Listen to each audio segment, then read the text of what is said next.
Take a look at the damage left by a tornado in Tennessee. This was this afternoon in Clarksville Montgomery County. Take a look. Oh my God.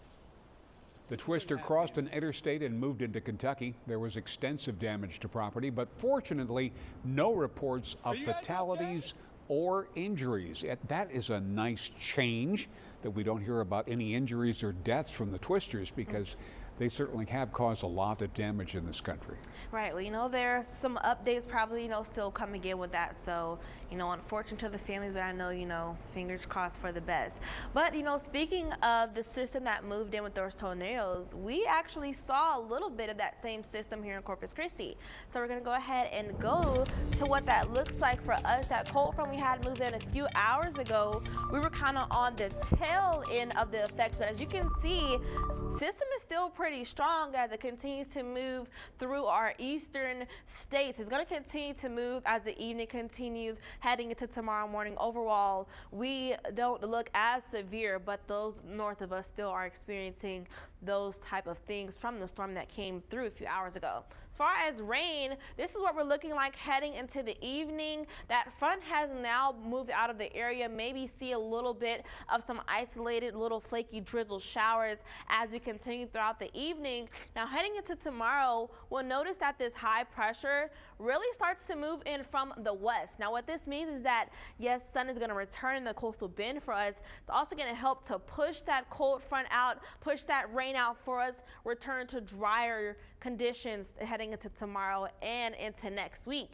Now Monday, it's also pretty much going to be the same repeat, these partly sunny conditions as this high pressure really kind of moves a little bit more closer over the coastal bend. But Tuesday, that's when we start to notice a little bit more changes start to move into the forecast. By Tuesday, more cloud coverage returns here for us, not necessarily expecting precipitation or rain to return into Wednesday. And that's because we have a stationary front that's going to move into North Texas.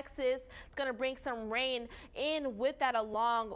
Now, when it moves through Wednesday evening, heading into Thursday morning, expecting once again still cloudy conditions and rain to still be present.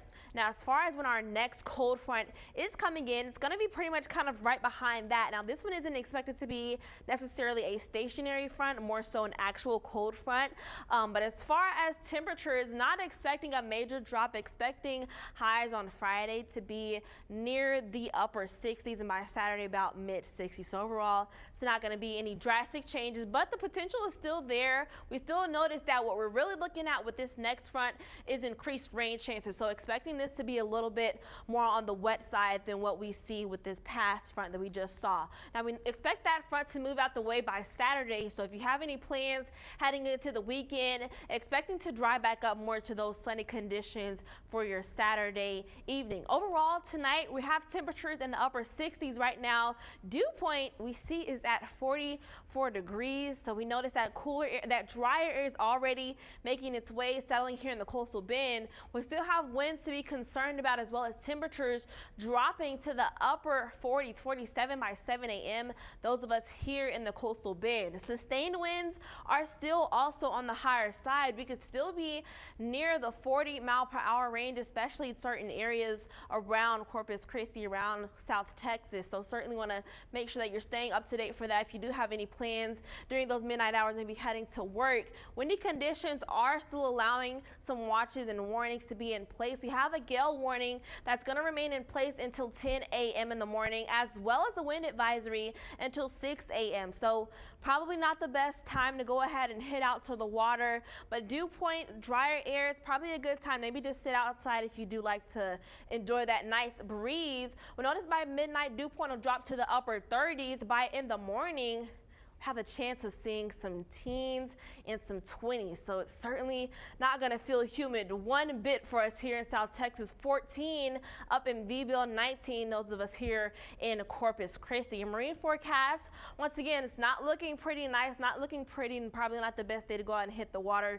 Bays are going to be very rough out there with waves up to 7 feet. Forecast lows tomorrow brings us to mid 40s, 46 here in Corpus Christi. Some areas still will see 50s, but overall, still going to be cold, a lot cooler than what we saw today. So sweater weather is likely to be included in your wardrobe, especially Monday. We have a chance of seeing some 30s South Texas. So if you don't want to do a sweater, probably recommend a coat or something to keep you warm because it's going to be cold out there. As far as the rest of our 7-day forecast though, we'll start to warm back up for the rest of the week. So we'll start off pretty cool, but as we head into next weekend, rain chances start to arrive before we expect that next weaker cold front Friday evening heading into Saturday. Brian?